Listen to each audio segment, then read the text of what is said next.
Lofts are an incredibly powerful tool in Fusion, letting you create more complex shapes, especially solving from one strange shape to another. But if you don't use them correctly, they're going to get twisted. They're not going to solve. Your rails aren't connected to your profiles.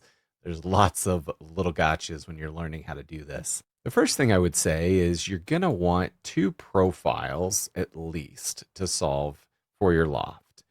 I'll go up to Create and choose Loft. Right below Sweep, you choose the first profile, you choose the second, and your dialog, I'll move it over here. This is now solving between them, and because these were both rectangles, it does a nice job of solving from corner to corner. Now, I'm going to talk about some more adjustments we can do from here in the dialog, but for now, this is solving how I want it to. That's great. I'll click OK, and I have my loft. One gotcha I want to warn you about that you need to avoid is putting both of your profiles on the same plane by accident. As you can see, there's really nowhere to go between this rectangle to this circle. Lofting this is just not going to work out. Now, when you're solving for a loft, you have the ability to manipulate it in the dialog. These are called connectors, and you actually can drag these little corners and it will start to move how it solves. I'm going to try again, choose the profile, choose the second one, and now that hand wakes up. It's solving from this corner all to kind of the middle of this line. It's introducing a twist. The same could happen down below where I'm kind of introducing a twist where this corner is solving more to this bottom edge. So you can introduce twists, you can introduce some additional solutions just by changing where these connectors go. Now, editing the loft, we can come in and we have the ability to have it solve a little bit differently. So right now, it's in a connected solution for each profile. And this is effectively the smoothest or most efficient between each profile. If you choose direction, this is related to the sketch plane. When it starts at this sketch right here and comes out, you get to set how, effectively setting a distance, how it's solving from that profile before it starts transitioning. If we choose profile 2 and choose direction, you can see that it's now going to have to adjust and come in straight into solving for this sketch plane or this profile. So it allows you to introduce a different way of solving the profiles in the loft. In addition to this arrow where you can set this distance, you also can set an angle. So if I set the angle, it's going to drop by 20 degrees from that profile. And since we're in the second profile, or first profile, I guess, we can select an angle and do a takeoff angle for it. Definitely a lot of experimentation here to get this set how you'd like. Now, what if you had an existing face or solid? I'm going to choose to create a plane off in space. I'll choose this face, construction plane, and I'll drag it out a certain distance. Over on this new plane, we'll start a sketch and we'll create a rectangle off in space. And we're going to just solve between an existing geometry. We'll go to Loft and we'll choose this face and we'll solve it to this sketch. Great. So you can absolutely loft between an existing face or profile that's already there for you to another sketch profile if you'd like. You're also not limited, right? So if we were trying to solve between this face to that face, we can do the same thing. So we can loft between an existing face to another face using that loft command. So you don't even have to have any sketches at all. When you're lofting, you're often going to have multiple profiles. The order in which you select does matter. So if I choose the middle, then the bottom, then the top, that's not going to work out. You want to start from one side and work your way through. Now, in this case, if I hit the X over in the dialog right here, then I can clear it out and choose the first starting point, and then the second and the third, and it solves. Great. In the dialog, if you do have it out of order, I can choose the one that's in the middle and choose to make it profile 3. It will move it down in the order. So what you choose is the selection, and then you choose where it would go. That's how you can reorder it. If that's more confusing, then feel free to just clear these out and then choose the order of the loft profiles. Now, sometimes you're going to want to introduce some rails, and there's different types. So when we choose to loft, in this case, this is not going to work out. They're basically on the same plane, and so it doesn't know what to do. But what if we wanted to solve between them? That's where a center line would be uh, appropriate. Let's do an arc between them. So I'm going to start a sketch, and I'll be sure to connect from their center point to center point.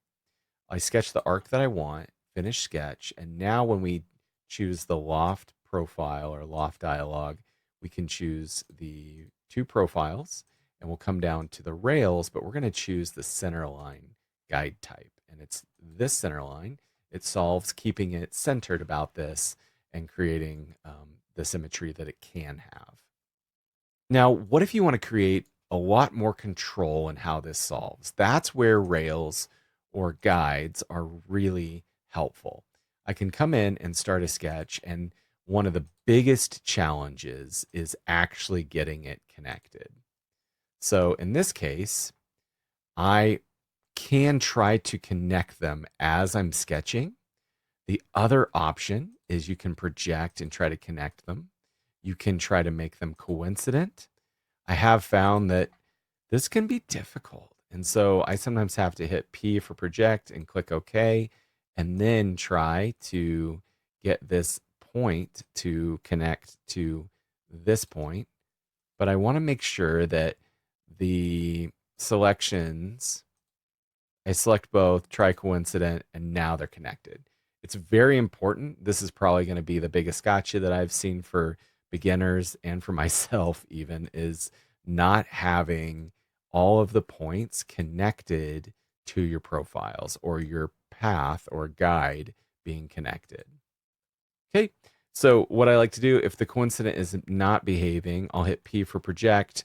I'll resketch that, and it creates this profile point that I can connect to, and then I try to connect. That works great.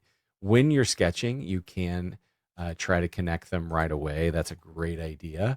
It's just sometimes hard to do, and so you may have to try one of these different strategies when it comes to getting them connected. This is definitely an area where I feel like the Fusion sketch solver is quirky. So I'd like to introduce some more control of this curvature. I'd like for this to come in and go straight down. So I'm going to choose the drag handle of the spline, and I'd like to make it vertical. This will make this vertical transition, and then I can control the length of that solution there. Do I want this to come in vertical? I could click that and make that drag handle also vertical. Now, what it's going to do when we solve this, do you want symmetry? Do you want it to be perfectly symmetrical? This is not going to be symmetrical with one rail. So what I'm going to get is I'm basically going to get a similar solution on the other side. It's just not creating symmetry, right? So it's trying to almost create the same effect on this other side. When I edit this sketch, I want to introduce symmetry, so I'm going to use a sketch mirror. I've got the mirror entity here. I'm going to put a line right in the middle going up, and I can make that line center line. Choose the mirror command again, try again, and now it's automatically recognizing because it's a center line. And now with that mirrored, if I go to the loft command, I'm going to be able to do the profiles and select the guide rails. So I'm going to choose this rail and this one, and now we have a nice symmetry about that. Now, what if I wanted to bring this up to a point? You need to solve up to a point. How do we do that in Fusion? Well, I'm going to introduce a sketch point off in space based on a construction plane. So we'll select a plane, go up where we want our point in space, and we actually can create just a simple sketch point. We can do a reference point. There's lots of different ways that we can kind of create this. So if I put that point in space, you are allowed to loft between a face to a point or a sketch to a point. So I select that, it's going to come right to a point. And that's again where some of these solutions over here, being able to do point tangent and then control the amount of tangency. So you can adjust that and play with that and then click OK to join, and it solves to that point. So what if you need to solve between two profiles that are different? I know that I've showed this, but when you're solving between a rectangle to a circle, maybe you want to control more of where it's solving, and you want to be more accurate than just dragging, right? One thing you can do is come into your sketch and introduce guides for your connection points. So what I want to do is create construction lines to line up where I'm supposed to go. So from the center, I'm going to sketch the line, and I'll sketch a line up here, and I'll just do the upper half. And let's say that the angle is supposed to be 105. So I really want, and and then I align this exactly where it's supposed to go with this construction line. This is horizontal, and we'll make that construction, and the angle placement here for reference is 15.